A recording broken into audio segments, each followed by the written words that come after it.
pessoa mais culta, tem muito orgulho, publicou uns livros e tal, fala vários idiomas, mas todos eles sabem, mas é um sonhador. Essa é a parte da família que gosta de mim. A minha tia acha que eu sou um lunático. Do bem, mas lunático. Então, observem, em condições normais, a maioria da sociedade não acredita que o mundo pode ser diferente do que é.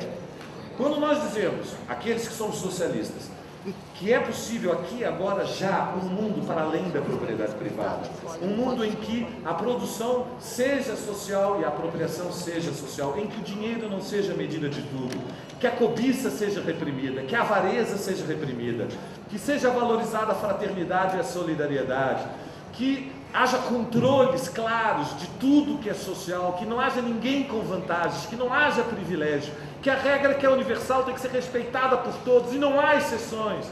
Quando nós dizemos isso, as pessoas dizem, não é possível. Elas não dizem, é ruim. Não, elas dizem, não é possível. Por que elas dizem que não é possível? Porque de um lado estamos nós, os ativistas, dizendo isso, todas as tendências socialistas. Do outro lado você tem toda a ideologia da sociedade dizendo, não é possível, não é possível, não é possível. Muito bem. Então, isto posto, a luta política dos partidos entre os que acham que é possível e os que acham que não é possível tem que ser feroz. Não poderia deixar de ser feroz. É uma luta cotidiana, ela tem que existir. É uma luta no local de trabalho, mas é uma luta no sindicato, no conselho, no local de estudo, no bairro, dentro da família. A luta, se é possível ou não é possível, é a forma mais elevada da luta de partidos. Não há como, digamos, tergiversá-la. E no início, essa luta é desenvolvida por uma vanguarda. E só em momentos excepcionais da história, e agora concluo, só em momentos excepcionais da história, como foi em 79, 81, como foi em 84, ou como foi em 92, é que o nosso discurso ganha ampliação de massas. Por de repente as pessoas acreditam, olha, quem sabe eles têm razão. Em 79, o setor mais avançado olhou para o ABC e disse, nossa, que força, que potência, talvez seja possível. Em 84, com as diretas, o setor mais avançado olhou para as ruas e pensou, que força, que potência, quem sabe é possível. Em 92, que força, que potência. Meus amigos, faz 13 anos, quando nós dizemos isto, para os mais jovens, falar das diretas é como falar da Guerra do Peloponeso. Entendem? É como falar das guerras púnicas. É falar de um episódio da história que ficou para trás. Então a esquerda que tem que se reconstruir é uma esquerda que vai ter que falar da história, mas vai ter que ser capaz de construir lutas que façam com que a maioria do nosso povo, inclusive das assistentes sociais, acreditem de novo que é possível. Bem-vindos vocês que acham que é possível nesta questão.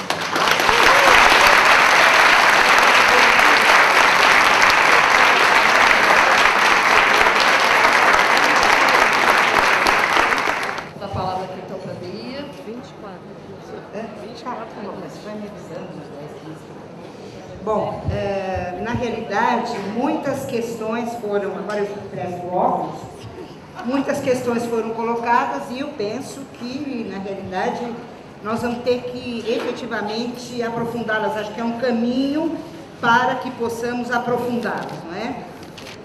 Eu vou começar pelo final, exatamente em alguns pontos que o Valério tocou, até no sentido de que penso que nós temos que também aprofundar. E a primeira delas é a questão da frente única, né?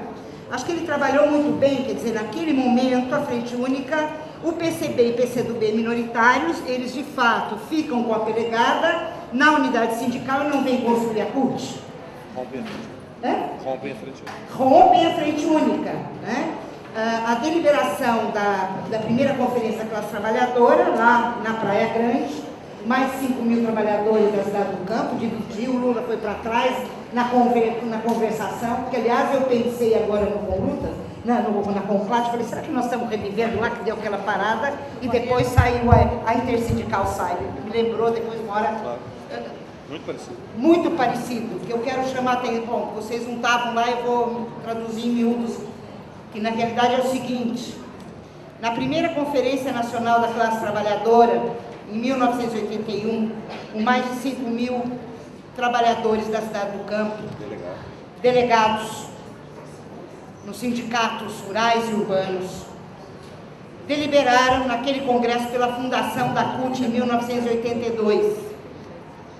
E naquele momento, que é o exemplo que o Valério colocou, quer dizer, aquela plenária, ou seja, o que seria a Comissão Nacional para a CUT? Se não me engano, eram 83 membros. E como é que ficaria isso? Metade, metade? Mais ou menos, que é um pouco essa equação que você trazia. Na sequência, 82, um processo eleitoral, onde apoiavam Orestes Quercia em São Paulo e todos os governos, além da questão central, do que significava uma central sindical autônoma no país. E o PC e o PCdoB, mais uma vez, a CUT foi adiada para 83, e em 83 nós dissemos, não, quem está rompendo com a Frente Única não somos nós, porque não podíamos passar por cima da deliberação soberana de 5.082 trabalhadores da cidade do Campo, delegados eleitos nas assembleias de suas categorias. Eu fiz a referência aqui, vários estavam, a Cleusa, pelo menos eu me lembro, sei que estava no Congresso, agora na Conlutas e no Congresso, assim como Valério, não sei quem mais estava, e num dado momento, no final, no processo, quando parou a plenária, eu imaginei, bom, será que se repete uma discussão, não mais agora, entre as posições da unidade sindical e da NAMPUS, mas agora entre os dirigentes da Intersindical e da Conlutas, para uma reorganização e uma possível saída desse processo. E me pareceu uma coisa muito semelhante, viu, Valério? Eu estava sentada, e aí a Intersindical vai para uma plenária e se retira, rompe. Eu quero dizer, e aqui eu acho que nós temos que fazer também uma discussão mais aprofundada de frente única, em duas direções.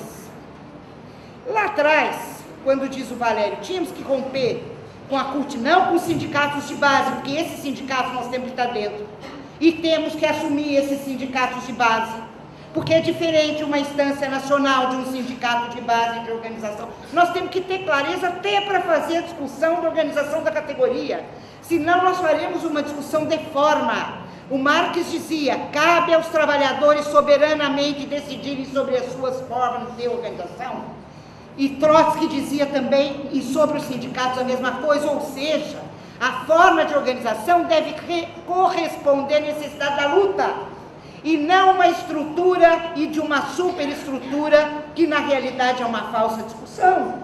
Essa questão é que tem que ser tomada por nós neste momento, do ponto de vista conjuntural. Esse é um aspecto.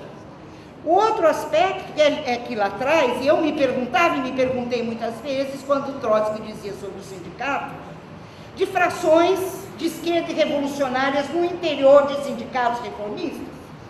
Possivelmente o Valério vai me responder de sindicatos, mas não de centrais sindicais. Veja, porque a composição que ainda está na CUT é uma composição operária. Essa é uma questão que nós temos que trazer, como trazer o campo operário, e aí possivelmente, não sei, mas acho que sim, porque já conversei muito com o Didi e já conversei também com o Valério, me dirá, bom, nós temos que interferir nesses sindicatos, nessa base operária, para que venham para o campo de luta. Agora, um campo de luta que apresente um programa de luta e de ação para os próximos períodos. E também no campo da esquerda, no último período, nós tivemos, e aí eu vou colocar uma questão, por exemplo, na minha avaliação, Valério, e eu queria depois discutir e aprofundar com você, o balanço que foi feito na Conlutas, em relação à própria Conlutas, ele foi um balanço mais, eu não sei como é que eu poderia usar essa palavra, ufanista, não seria ufanista? Lembrarei a palavra depois. Complacente. Complacente, pode ser. Do que efetivamente arrancar, porque nós tivemos problemas graves. Por exemplo, eu me lembro, o ano passado, quando fomos a Paulista, a Conlutas assinou, junto com a CUT, a questão dos juros. Lembra-se disso? Depois que viu sua posição, veja, uma coisa é frente única, outra coisa é ficar amalgamado numa política que vá na contradireção da nossa perspectiva de combate e luta. Eu penso que nós temos que começar a avaliar até para o próximo período, que vai ser muito duro. Então, eu não queria deixar de aproveitar, considerando que essas questões surgiram, de poder estar fazendo este debate, porque essas questões estão postas hoje na organização e no próprio processo da luta de classes. A questão da frente única para o próximo período, o Valério colocou bem, muitos levantaram o que é a partidarização e o que é a estatização, e acho que o Valério definiu muito bem que a estatização é a fase final mais degenerada da partidarização. A partidarização, ela é extremamente problemática, porque ela traz para o interior do movimento sindical e da luta sindical, não o debate da organização sindical, que não é aquela visão autonomista de que os trabalhadores não têm que estar organizados em partidos, senão seria negar a própria perspectiva do partido do ponto de vista do projeto revolucionário, porque, como se colocou aqui, aqueles que querem reformar, no momento em que o capitalismo sequer mais suporta reformas. O programa de transição do Trotsky, ele é atualíssimo. Por que ele é atualíssimo? Porque a reforma agrária, que é uma bandeira possível lá atrás, num determinado momento do desenvolvimento das forças produtivas, hoje ele coloca na ordem do dia a questão da propriedade da terra. Então, vejam, discutir a organização dos trabalhadores passa por discutir essas questões. Qual é a nossa concepção sindical do ponto de vista da perspectiva da luta da própria classe? Então, eu penso que só esses temas que vocês estão trazendo aqui já merecem um debate, uma perspectiva de formação, até para que a gente se fortaleça na perspectiva da nossa organização. E acho que aí entra um pouco as questões que o Lúcio trazia, quer dizer, um pouco essa questão da partidarização, que também me ficou. E eu aí me perguntava, bom, agora nós vamos ter intersindical do B com o PCB, a intersindical com o PSOL, e a conlutas com o PCB, e a conlutas com o PSTU, onde uma parte que já estava lá atrás puxou o carro, ou seja, mais diminuta. Veja, eu estou dramatizando, mas não é real. Esse quadro que eu estou trazendo é um quadro real. Se a gente não fizer essa discussão e não buscar elementos para a política para o próximo período, efetivamente é um desastre do ponto de vista da luta de classes. E nós temos essa responsabilidade política nesse processo. Bom, quando a Rose traz se o momento de extinção foi um erro, um acerto, eu quero dizer o seguinte: muitos diziam, vamos extinguir, não vamos extinguir. O que concretamente acontece é o que a Conceição colocou aqui.